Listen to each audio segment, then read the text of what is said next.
Hello and welcome to this mini workshop for talking about stress incontinence for the pre and postnatal population. So before we dive in, I want to give a quick definition of what stress incontinence is.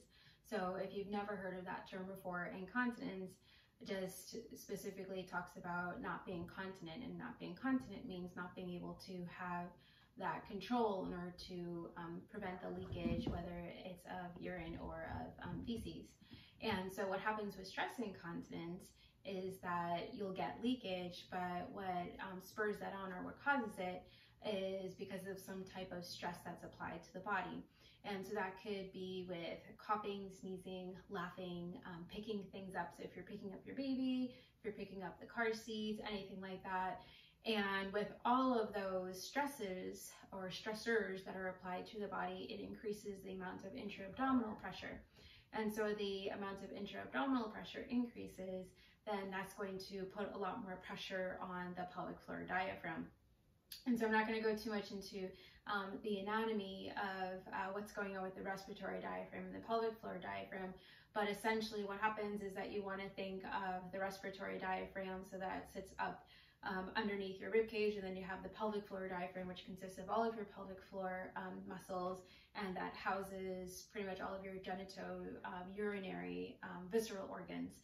And so every time that you're breathing, every time you're taking an inhale, that respiratory diaphragm is pushing down on the abdominal contents, which then causes your belly to expand outwards, and then allows the pelvic floor muscles to relax.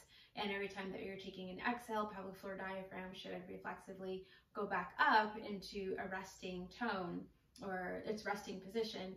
And then same thing with the respiratory diaphragm, it goes back up in towards the rib cage. And so that should be happening every time that you're breathing. Obviously with pregnancy, then, you're not gonna, with the uterus expanding and as the baby continues to get bigger, you're not gonna have a lot of space for the diaphragm really to go and move. And obviously with the weight of the baby over those months, that continues to put pressure on the bladder, and obviously putting more pressure on the pelvic floor. And so that can have, some women start to see incontinence issues when they get into their third trimester, and usually will continue into postpartum, or some won't have any issues during their pregnancy, but then after having delivered, especially if it's a vaginal delivery, if there's any type of tear, any type of birth trauma, then they will experience some type of incontinence afterwards. And so it could be either because of that, it could be also carrying a certain posture that they've been holding during their pregnancy, and they're continuing that posturing even afterwards. And obviously that's going to continue as you're continuing to hold that baby, and as the baby continues to get bigger as well. And there could be lots of other underlying issues that might have been present before you even got pregnant, and then gets exacerbated during the pregnancy, and then even after the pregnancy. So if you think you have stress incontinence and you haven't talked to your OBGYN or a pelvic floor physical therapist, definitely go and seek one out to make sure that you are getting the correct diagnosis. But one of the things before we jump into some of the exercises we're gonna go through to kind of tackle it is, most people are told to go and do Kegels, and then they're just kind of left alone after that. And I want to talk about why Kegels are helpful, and also why it might not be indicated. So Kegels, also known as pelvic floor contractions, essentially what you're doing is you're engaging, squeezing the pelvic floor muscles. But what tends to happen, especially if a person isn't looked at when they're doing the pelvic floor contraction, is that they could actually be squeezing the wrong muscles. And so with a lot of the patients that I see, some of the things that I see is that when they're actually, what they think they're squeezing is actually they're squeezing around their anal sphincter. So will be squeezing their butt muscles. They'll be squeezing their butt cheeks, or they'll be squeezing in between their inner thighs, or they'll be tensing up, through their jaw or up through their shoulders in order to go and get that contraction. And then when I'm actually evaluating, just like assessing and looking at their pelvic floor and seeing how it's actually functioning, nothing is happening. So we look at the urogenital triangle, and that's going to be the more anterior or front part of the pelvic floor. and that's like the urogenital triangle, and you have the perineum right in between, and then you have the anus. And so what I'm looking at is the front, or the anterior part of that, and usually there's not much muscle activity, and that's the area that you actually want to be engaging and squeezing. So that's one of the things, and you definitely want to be looking at, and something I also tell my patients, and I would also really welcome you to do before you start with the exercises, after you finish listening to this, is to go ahead, grab a handheld mirror. If you don't have a handheld mirror, if you have one of those big full-length mirrors, go ahead, do that, undress, get in front of the mirror, and put that mirror right in between your legs, and you're going to take a look, and you're going to see. So just with easeful breathing, so just when you're at rest, just noticing what does your pelvic floor do when you're inhaling and exhaling. So you should see that every time you're taking an inhale, that you should see those pelvic floor muscles relaxing. You shouldn't see any puckering. And then every time you're exhaling, you might see a little bit of puckering. So especially you can look at the perineum, and you'll see that it might go in a little bit. And that's what should be happening every time that you're taking a breath. And then if you were to do a pelvic floor contraction, then you should see even more engagement, especially along the perineum. And the perineum, again, that space between the vaginal opening and the anus, is a really great way for you to assess and see whether you are actually getting a correct pelvic floor contraction. So that's one of the things that I generally see most women do, or those who are vagina owners, that do incorrectly. Another thing is that pelvic floor contractions are usually given as the answer for stress incontinence, and I think that that is usually the gold standard. But also it's important to note that there could be muscles that are really weak, and they can also be tight. So there could be muscles that are weak and muscles that are weak and not strong, and there can be muscles that are weak and they can also be tight as well. So it's important just to make sure that you're getting a correct diagnosis of what's going on, because Kegels might not be the answer, especially if you were doing a lot of Kegels during your pregnancy. And then if you have already just kind of too tight muscles and you're doing more pelvic floor contractions, to think that that's going to help your incontinence, that might actually be the wrong thing for you. So it's important to make sure that you are getting the right diagnosis from pelvic floor physical therapists. Can't do a diagnosis, but we can actually do an assessment or do an evaluation and see what your muscles are doing, or from your OBGYN. The reason why I say this is because you have your muscle fibers, so they're here, they should be extensible, so they should be able to lengthen, and so the lengthening is when you're relaxing, and they should be able to come to a resting tone, and then when you're engaging, they should squeeze even more. And so if you've already been doing a lot of pelvic floor contractions, if there's a lot of tone, too much tightness here, and all of this is just kind of squeezing together, and then you're trying to do more pelvic floor contractions in order to prevent any of leakage, then you're just squeezing even more, and that's not going to really be beneficial or helpful, because there's nowhere for those muscle fibers to go. And so then eventually the muscle fibers, they just kind of give up, and then you get the leakage. So it's important just to again, make sure that you're doing the right exercise for what actually is indicated for your body. So what we're going to be going through this mini workshop are 3 different things. So before you can even work on strength, you need to make sure that you're mobilizing. So there might be muscles surrounding your pelvic floor area that could be really tight. Again, because this is a mini workshop, so just going to be highlighting certain areas, but it could be mobilizing the joints, could be mobilizing the fascia, and it can also be mobilizing the muscles. So those are definitely things that you want to make sure that the hips are moving better, the low back is moving better, your breath is moving better, your diaphragm is moving better, all of those in order to have a bigger impact on your pelvic floor. And when you're able to do that, then it's going to be a lot easier for you to then strengthen or stretch those particular tissues. And then we're going to integrate. So you can do all this work and isolate and strengthen a particular set or group of muscles, but then the key is to then integrate everything that you've learned.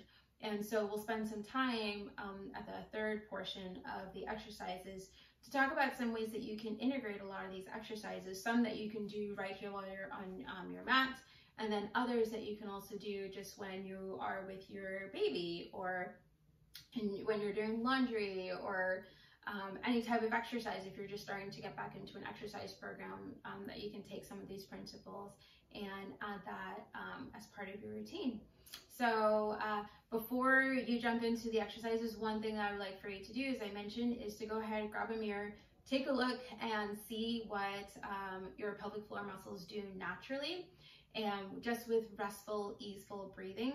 And then afterwards, I would like for you to go and do 10 really fast contractions. So it's going to be contract, relax, contract, relax, contract, relax of your pelvic floor muscles. Ideally, you should be able to squeeze your pelvic floor muscles 10 times in a row with like probably about like a second, 2-second hold, about a 2-second rest in between before the muscles fatigue. So you might be able to do just like a few, and then you're not getting the same quality of contraction.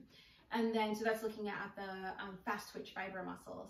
And then you want to also look at endurance. So you want to see, can you hold a contraction, a pelvic floor contraction, maybe for about 5 seconds with same quality as what you start, and then at the end, and you're also going to do, you know, you can do anywhere from 5 to 10 just to see where you're at. But especially if you are fresh as a new postpartum mom, it's definitely it's gonna take some time. So don't be disappointed, but I think that it's a really great way for you to assess and see where you're starting from. And then, you know, as you do some of these exercises, as you spend some time just getting your body a little bit stronger, and see where you end up at. And then also just to kind of help manage your symptoms as well too. So whether you start to notice a little bit less leakage every time that you're coughing, sneezing, laughing, or picking something up. Okay, so make sure you can pause this video, go ahead, do that. It should take about 5-10 minutes, and then you can come on back. All right, so as we get into the mobilization part of this practice, a couple of tools that you're going to need. So you see I have a lot of tools right next to me. So at least for this part, you're going to need a yoga tune-up alpha ball. So if you have one of these, would be really great. If you don't have those, I didn't bring it out with me. If you have the yoga tune-up classic balls, the one in a tote, that will work just as well. I would then make sure when we get to, which we're going to do first, the glute section, I think actually will be fine, but then for getting to the adductors, you're definitely going to want to have a yoga block. And in addition to that, you're going to want Courgeous ball, because we're going to do some diaphragmatic breathing stuff and rolling out along our diaphragm. And then I have these 2 Franklin balls. So we're going to be playing with some movement of the pelvis. So I like the Franklin balls because they're small enough you can put them underneath your sacrum. But if you don't have access to Franklin balls, then the Courgeous ball will work just as well. You might just want to deflate it just a little bit, okay? So what we're going to start off with is working on massaging the glutes. So I'm just going to be doing one side, so both for the inner thigh muscles that we'll get into secondly, but firstly will be the glutes. So I'll do one side, but then as you get to your second side, you can pause the video so that way you have enough time to get into both butt cheeks, okay? So with the alpha ball, we're going to start off sitting, actually in a sitting position. So I like to do this both in lying down and also sitting, but right now I'm going to do it in sitting because I want to get into, we're going to be focusing kind of on the glute max, and then also a lot of the deep hip rotators. So I'm showing on my left side. So I'm going to lift my left butt cheek up, and I'm going to bring my hands right behind me, okay? So what I'm going to start off is just kind of exploratory. So I have my alpha ball, and right now I can feel my bony landmark, which is my ischial tuberosity, my left ischial tuberosity. So that's where a lot of pelvic floor muscles, some of them attach along there. You also have a lot of the hip rotator muscles that attach there, and also the hamstrings, you know, attach there as well. So it's definitely a really great spot to make sure that you can feel, access, and then just kind of know what muscles are there, and then just maybe some areas that might be feeling a little bit tighter, tender. So you can move up and down from that ischial tuberosity or that sits bone, and then making your way up. So right now you're not really on the sacrum, you're just off to the side of the sacrum, moving up and down, moving through the glute max, which is more superficial, and then a lot deeper are going to be a lot of those rotator muscles. So you're just moving up and down, and then you can do some side to side movements. So that way you're also getting into glute max, a little bit deeper of glute min. If you go a little bit further out to the side, then you're getting into glute medius. And we'll spend a little bit of some time on glute med as well. So this is really nice just to start off moving up and down, going side to side. If you have one particular area that is a little tender, then definitely hang out here and kind of like a tased position, and just kind of allow your body weight just to kind of sink into that position. Or you can just do the movement. I like to keep moving just because, especially if it's really sensational, then it helps to kind of mute it rather than being it like super intense just by holding in that one particular spot. So then as I'm staying on that left side, I can allow that left leg to open up, and I can either stay up here on my hands, I can drop down onto my left forearm, and now I'm on the side of my left hip.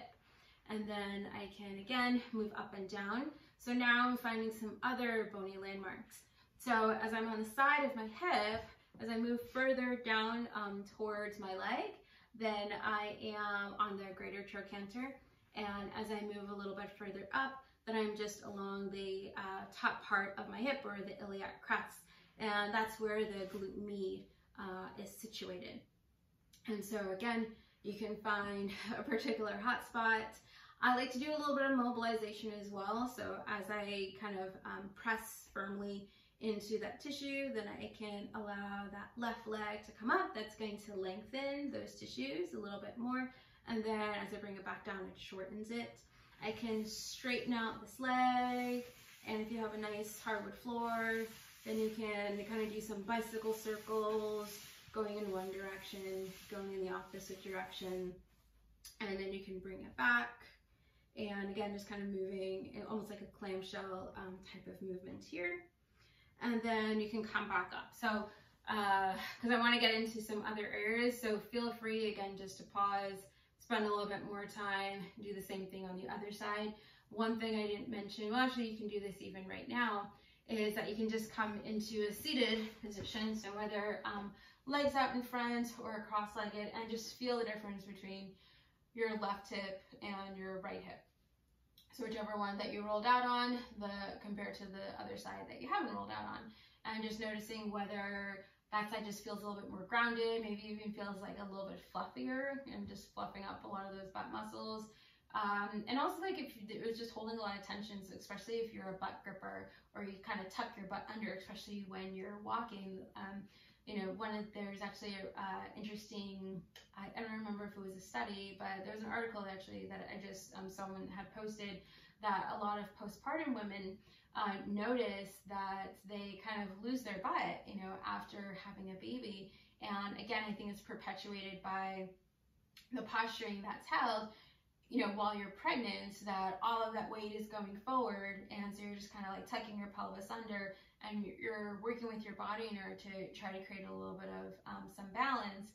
And so by kind of allowing that that belly to kind of thrust forward, and then the torso is kind of pushed back, and then you're kind of almost like tucking under a little bit. And then a lot of women, or those with vaginas and those who've just delivered babies, will have a tendency to kind of maintain and hold that same position. And so they're kind of like gripping their butt muscles constantly. So it's something to be mindful of and aware of when you're doing this, especially if you're finding that it's really tender.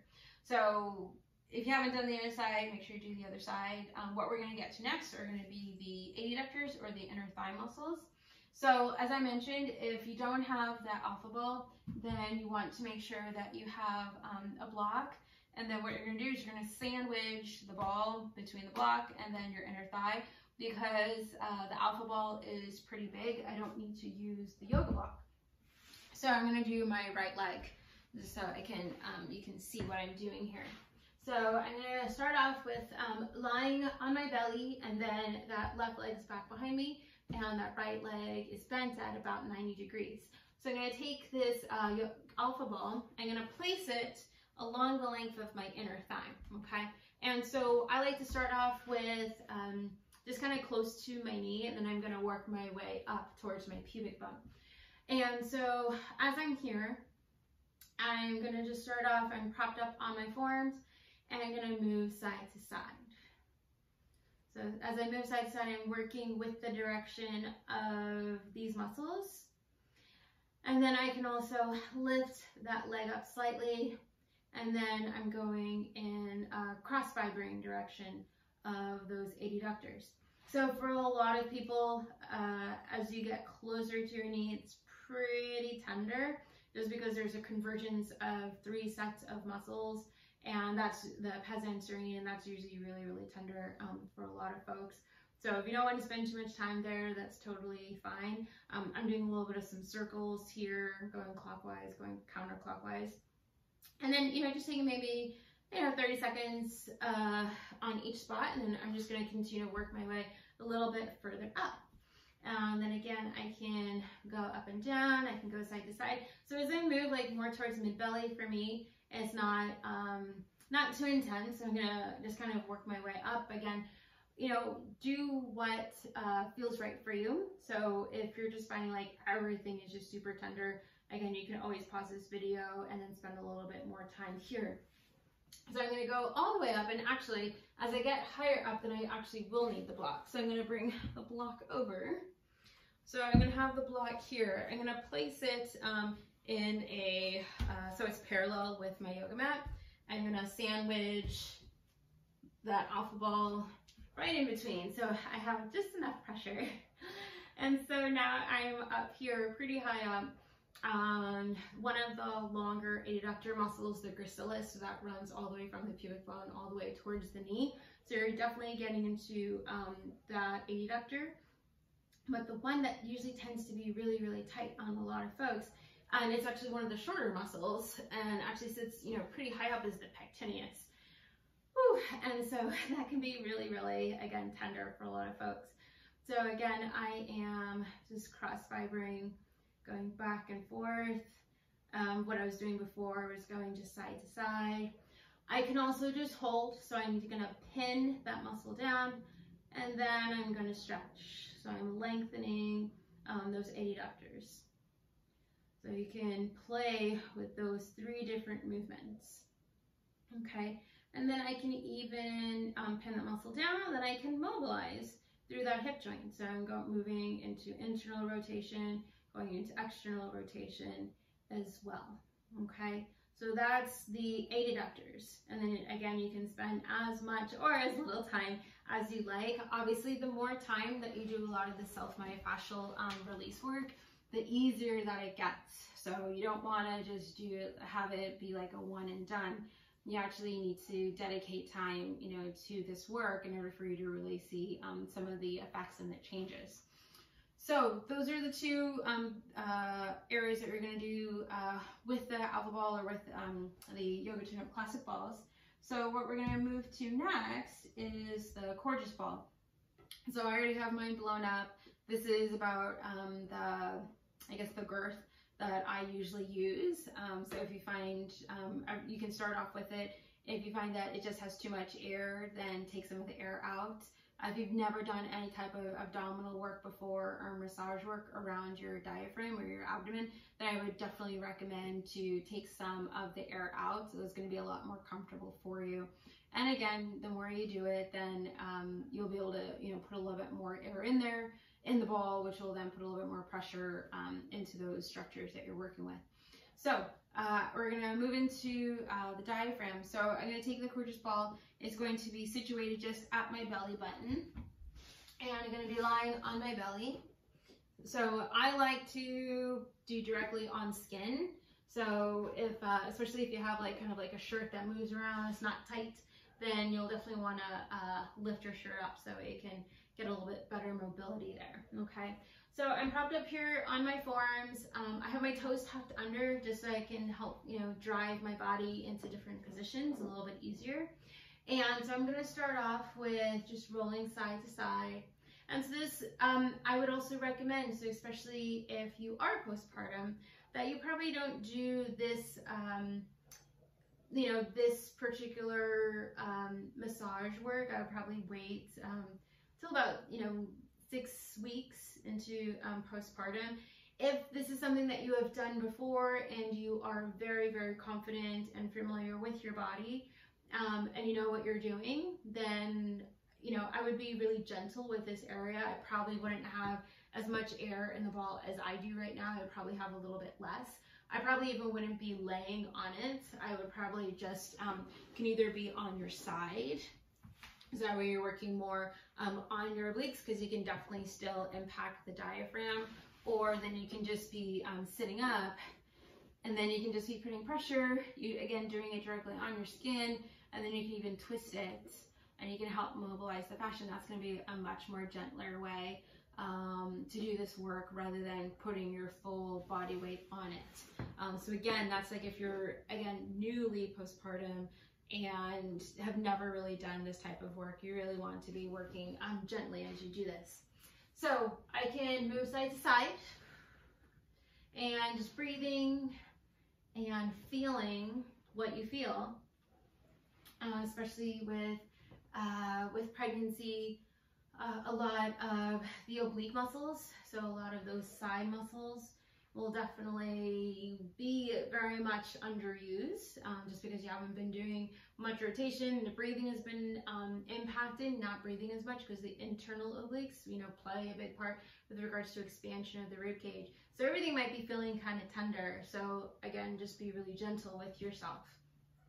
So that's one of the things that you might feel just as you move through this area. Same thing with the transverse abdominal muscles. If you didn't do much like core stability work during your pregnancy, maybe even before your pregnancy, then you might be feeling, you know, some stuff here. So totally understandable, again, just to be really gentle with yourself as you move through this work. And then I'm gonna allow that ball to move a little bit further up, and it's sitting right underneath my rib cage. So now I'm getting into my diaphragm. And so I am using the gorgeous ball just to kind of trace around my rib cage. And obviously all the while I'm breathing. So as I'm breathing, I am working with diaphragmatic breath. So as I'm inhaling, I'm getting that expansion in my rib cage. The diaphragm is descending down. As I exhale, the rib cage is drawing in towards each other, and then the diaphragm is moving back up in towards the body. I can also do a little bit of just side to side motion.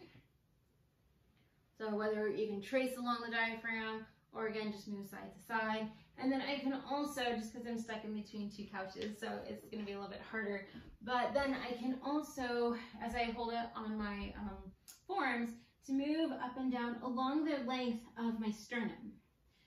So because the ball is pretty soft, you make it as soft as you need to. You're not gonna crack your xiphoid process. So no need to really worry about that too much, unless, you know, you've been told, oh, don't, you know, put any direct pressure on that area because of a condition that you have.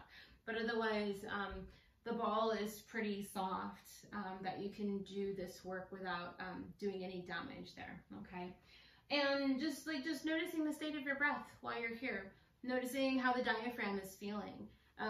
If you have any trigger points, if things are just feeling really angry, again, like if you had a C-section as well too, things are going to be really, really tender. So, you know, listen to your body as you're doing this. You don't have to spend, I don't know, we probably spent about like 3-4 minutes, you know, just working on the abdominal stuff. It can just be a minute, you know, and then you eventually work and build your way up to doing having a little bit more time, you know, with this ball. Now we're going to do a little bit of some mobilization of the pelvis, and then we're going to get into some strength work. So, as I mentioned, either the gorgeous ball, you're going to take some air out, or you're going to use the 2 Franklin balls. I'm going to use the Franklin balls. So you're going to be lying on your back. So the Franklin balls or the gorgeous ball is going to be placed just along your sacrum. So if you're not sure where your sacrum is, you can place your hands on your hip bones. So the things where your hands, if you make a C with your hands, then it rests right there. So those are your hip bones. And then your thumb is going to pretty much rest right on your posterior superior iliac spine. So that's going to be the beginning of your sacrum. So you can just have your thumb there, and then you can move it a little bit further down. You're going to feel how it's a little bit flatter compared to a little bit further up, where it's going to feel a little bit more ridgy. That's where your lumbar vertebrae is. So that's where the quadriceps ball or the Franklin ball is going to be located. So I'm going to start off lying on my back, and I'm going to lift my hips up. Actually, before I even lift my hips up, again, just to, again, get a state, notice how well your hips move. So I used to teach a lot of pelvic tilts, and I think pelvic tilts are really helpful, but I like the pelvic clocks a little bit better. So you just want to notice, just again, as you're in this restful position, what is your natural state of your pelvis? Does it have a tendency to arch and then you're going into an anterior tilt? Or are you, more of a butt tucker when you're in this position because your hip flexors are so tight and that you're in a posterior tilt? So, and then noticing, okay, well, I'm in one of those positions. Can I find neutral? So it's going to be somewhere in between posterior and anterior tilt. So that's going to be part of the pelvic clock. So I just want to make sure that that's something that you can do. You're going to place the Franklin ball or the quadriceps ball, so you can either roll over to one side and then lift it up, or you can come up into a little bit of a mini bridge, and you're going to place them on either side of your sacrum. They'll rest on your sacrum, maybe just resting also on your SI joint area as well. And so I'm just going to rest my arms along the sides of my body. And then I'm going to start off with, I'm really not using my feet to help me. So I want it really to be the movement of the pelvis that's helping. I even use the breath to allow it to kind of assist me. So I can, use my exhale to come into posterior tilt, use the inhale for anterior tilt.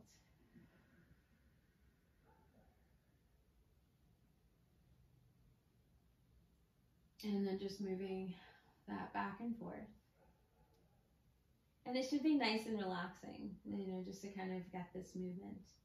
So if it's really hard, then you can have your feet kind of be the driver for you until you get a sense. So how you would use your feet is that you're going to push your feet away from your body or from the balls to bring yourself into posterior tilt. And you're going to try to drag your heels towards your body to move into the anterior tilt. And then hopefully that as you get a sense of that movement, that you can do that without having to really use your feet so much. So as you get a hang of the anterior posterior tilt, then it's going to be side to side. So just kind of allowing the hips to move to the left, to the right. So to the left, to the right. So it's not so much that I'm really lifting my hips up, because then I'm using my QL, my low back muscles. I don't want to do that. I want it just to be, again, easeful.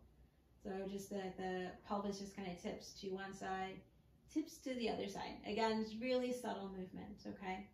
So then you want to imagine that you have a clock. So you have the big face of the clock, and it's sitting right here on your pubic bone, lower abdominal area. So towards my sternum is 12 o'clock. Towards my pubic bone is 6 o'clock. So it's 12, 3, 6, 9. So then I'm moving towards 3 o'clock. So that right hip drops down slightly, and then 9 o'clock. So then I want to see if you can go from 12, 3, 6, 9, 12, 3, 6, 9, going in a clockwise direction. So for me, it's a lot harder for me to do the 9 o'clock position, so kind of tilting my pelvis to the left compared to doing it towards the right. But I know that about myself, so noticing where it feels a little bit harder. And then you'll go in the counterclockwise direction.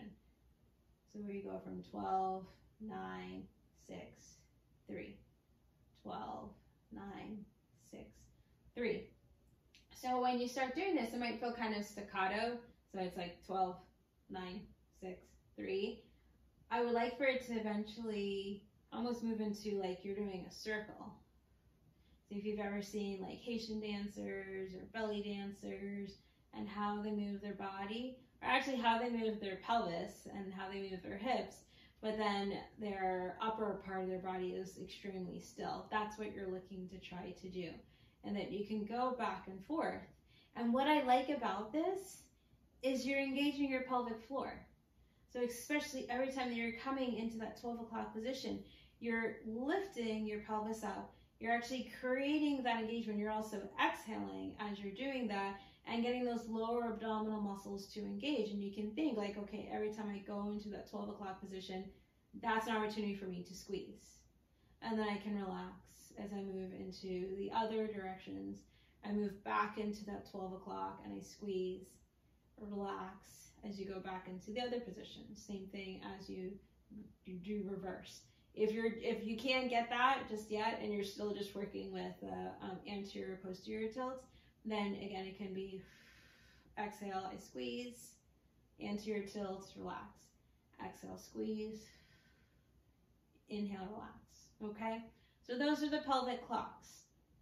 So as I mentioned, with mobilization, we want, the muscles, we want the bones to be able to move really well, and we want the fascia to move really well too. So even just having the Cortis ball, having the Franklin ball here, I'm also affecting a lot of the myofascial chain that's just located right at my sacrum. And the sacrum has a plethora of ligaments and fascia, because you think of like the thoracolumbar fascia that connects, from the thorax or the mid-back all the way towards the low back and then feeds in towards the sacrum. So just having that pressure, and then you're mobilizing your pelvis, mobilizing maybe even your low back a little bit, not so much, maybe just a little bit, but then that's going to have an impact on the fascia as well. So work with those mobilizations. If you need to spend a little bit more time, then go ahead and do that. And then we'll move into the strength. All right, so now we're going to be moving into some strength. So I'm going to show 2 different exercises that you can play with. So the first one is going to be in quadruped. So you're going to be on hands and knees, and it's going to be moving into a cat-cow. So what I like about this is because you're having to bear a little bit of some weight into your hands, which is going to be really great if you're spending a lot of time having to carry, lift things like car seats, strollers, baby, all of those things. So you're putting a little bit of some weight here. And then also you're going to be moving into a prayer position and just working on getting some strength there. But again, we want to work with, make sure that we're maintaining some stability. In this position, we can also start to talk to a lot of the lower abdominal muscles, okay? So we're going to start off in cat-cow. So if you're familiar with cat-cow, so as you come into an angry cat, then you can exhale and then inhale for cow pose. So you can do a couple of these. This is a nice start just to do the mobilization. As you're doing this, I like, because I can see myself as I'm doing it. One thing that happens is that most people think that they're coming into cat pose and they're really, really rounding their back, but not so much. So you want to think that from the shoulders, in between those shoulders, right along that bra line, and then tucking my pelvis under. So I'm rounding everything. And then as I'm coming into cow pose, that I'm dropping the belly. I'm even allowing the space in between my shoulders to create some lift, and I'm opening up here, okay? You don't even need to throw your head up. It can just stay in neutral. So that's nice to move back and forth between cat and cow, and then just moving with the breath, okay? So then you're gonna be in quadruped in neutral and working with an inhale and exhale, and you're going to have either a pillow or you can have a yoga block, and that's going to be on your sacrum. And so as I do this, then I'm going to be just working with stability. So I'm, here. So noticing like, yeah, it's easy, I can move my body, but then can you also keep stability here as well? Because we're gonna add some movement to this. So I wanna see, can you inhale? So you can focus on inhalation through the rib cage, getting that 360-degree movement. And then as you exhale, can you exhale without your body sinking down, which usually tends to happen. So right now we're looking for neutral. And as I'm doing the exhalation, then I'm thinking almost like a zipper as I exhale, that from my pubic bone, through my pelvic floor, all the way through my abdominal muscles, as I continue to bring the breath all the way out through all the other diaphragms, transverse diaphragms that are in my body, and allowing all of those to engage. So we'll do that just a few times. So again, I'm in neutral. I like to keep my toes tucked under so I continue to keep a little bit of some energy through my feet and my legs. So I'm inhaling, and again, just allowing for that rib cage to expand. And then I'm exhaling, completely emptying out and creating that zipper-like effect, okay? So then after that, you can go through a couple of rounds of that. So finding that neutral, now you're gonna do the crawling. So, because we don't live life still or static, except for maybe when we're sitting and we're nursing, but we are moving creatures. And so it's important, again, for that integration piece, that you are integrating a lot of these movements. So crawling is what we're going to be doing, and I like crawling because it is a very developmental movement pattern.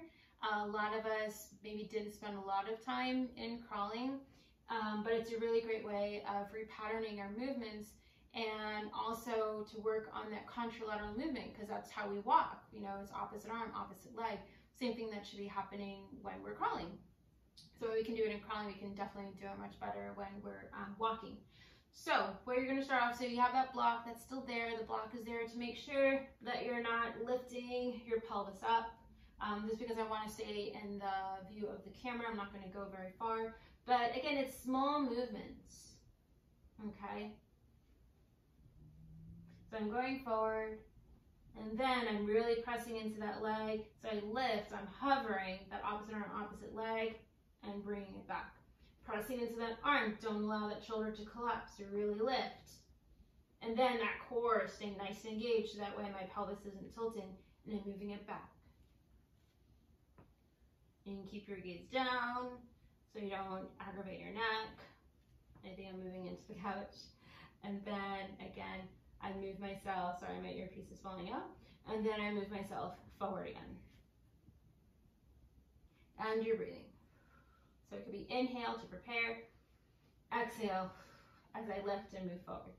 Inhale to prepare, exhale as I move forward. Okay, so that's another fun one to work with, play with, especially as you, because I like it, because you are working on strengthening the upper body. Definitely, you're working on strengthening that posterior chain, you're strengthening your anterior myofascial chain as well. You're definitely working on your pelvic floor, so it's a full body type of movement that's happening there.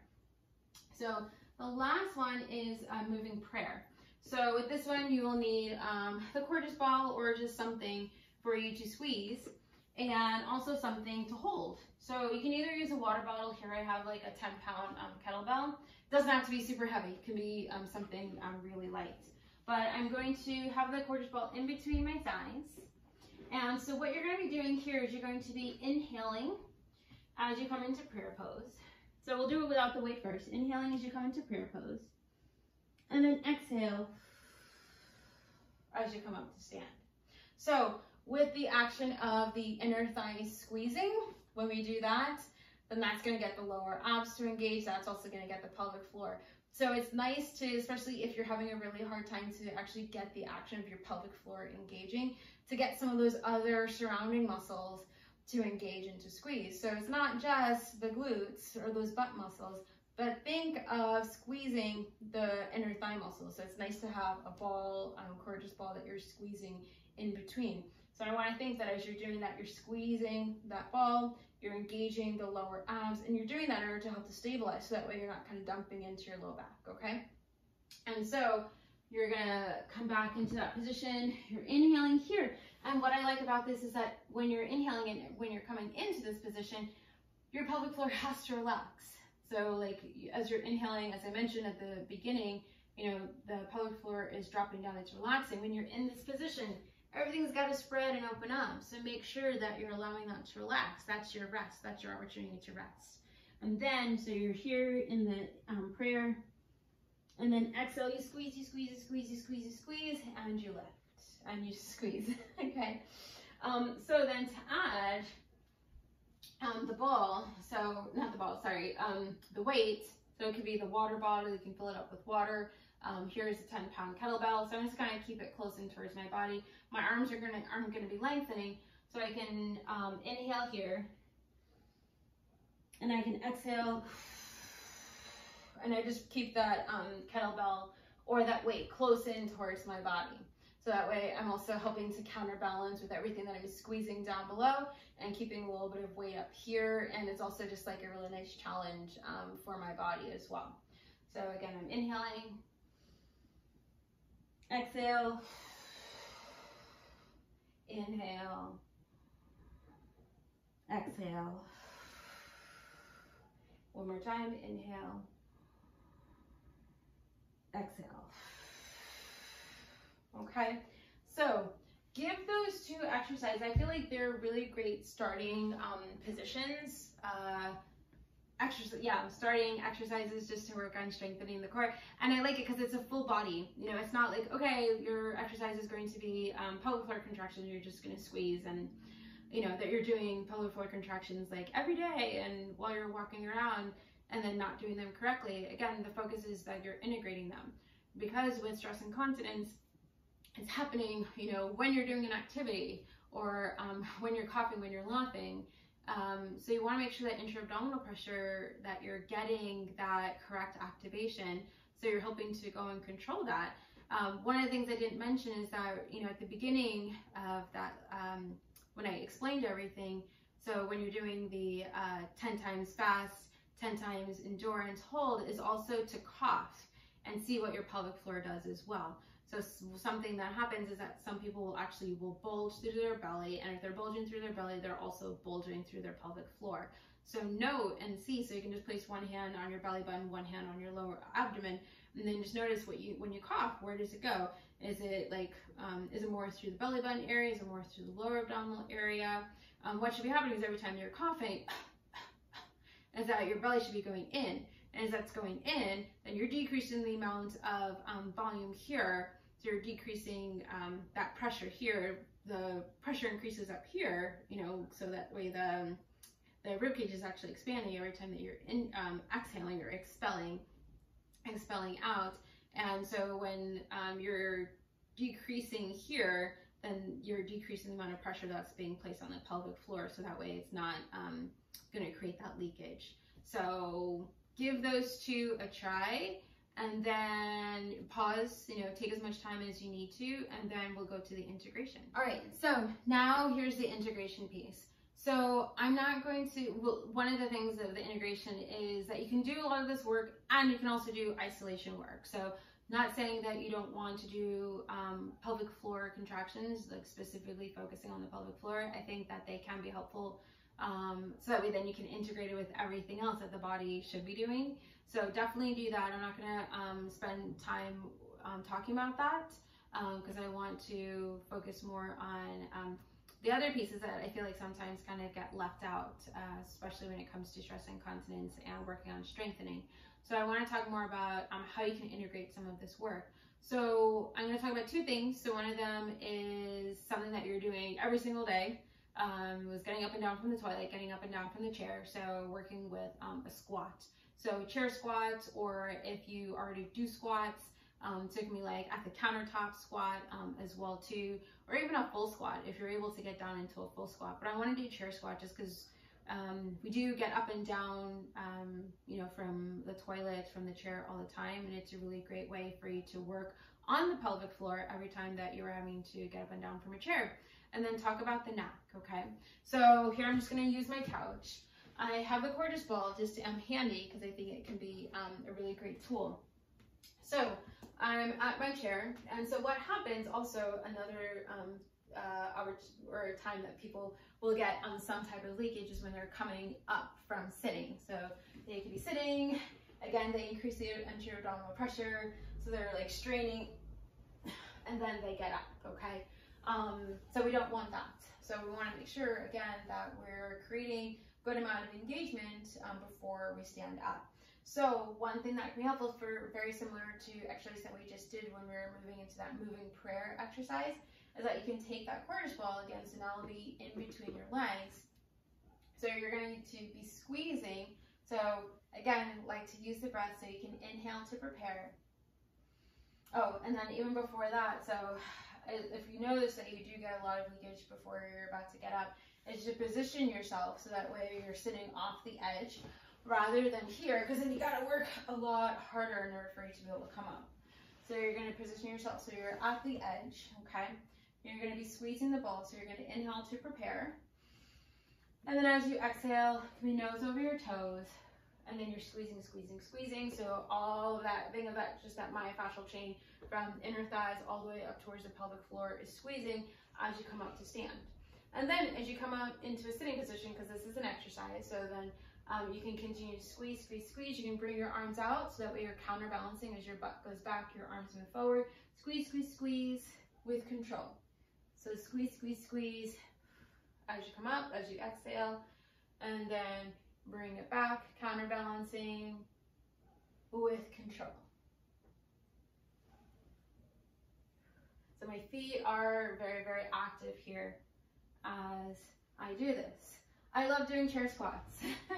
So it seems like it's a really easy exercise, and relatively it is, but then I think like if you put the focus or the emphasis on whether it's, you know, pelvic floor work or adductor work or just being able to get up and down from a chair, which gets harder as we get older for some reason, then, you know, it's just a really great exercise. So I think this can be great for you to incorporate every time. I mean, and you definitely don't need to use the ball.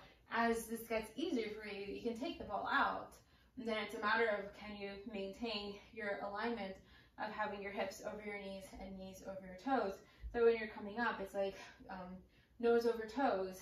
As you're coming up, then you continue to counterbalance, and then you stand all the way up. Same thing, all the way down. Okay, so that's one way to start working on integrating a lot of this work.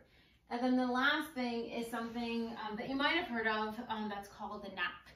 So it's a term that was used, started in Australia, and we use it here, obviously in the US.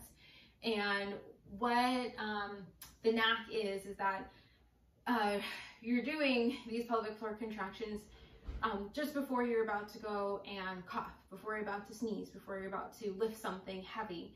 And the thing is that you do it enough that you get the knack of it. That's why it's called a knack.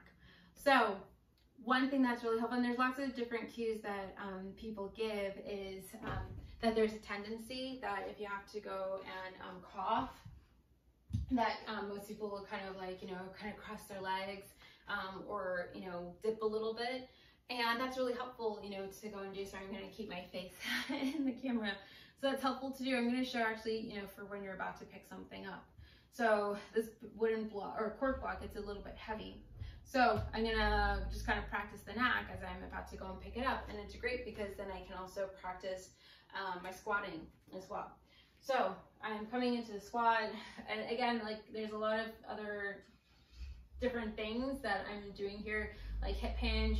I'm not rounding through my back. So again, if a lot of this is tough for you, again, that's why like pelvic floor physical therapists, you know, we're looking at everything, like how your body's moving in biomechanics. That can also have an impact on your pelvic floor. Then again, I would highly recommend that you seek someone out. But just want to show how you can integrate the knack so that you can help prevent some of the leakage. So I'm about to pick something up. I'm in a hip hinge. I'm gonna hold it. So hold it close. I'm gonna take a moment to pause. I'm gonna inhale. And then before I start to lift, I'm gonna squeeze. I'm gonna engage. And I'm gonna lift. And then as I do that, I also feel like my feet are really pressing in towards the floor. I'm engaging, so that way a lot of that energy is going down. So again, I'm holding here. So before I'm about to pick up the baby, before I'm about to go and pick up the stroller, the car seat, whatever it is, I take a moment, I inhale. And then as I exhale, I squeeze, I engage, and I lift up, okay? So again, same thing. So just before, and I know it's really hard to say, but you can do this before you're about to cough or sneeze or laugh. But if you can, like if before you're about to go and cough, if you're able to go and take that moment to go and pause, and then just do that contraction, do that squeeze. If it helps, you know, squeeze your inner thighs towards each other, Another thing that I've also teach some of my patients, especially if they're sitting, and to actually bring their heels together. So kind of like Dorothy with her red shoes. So you can bring your heels together.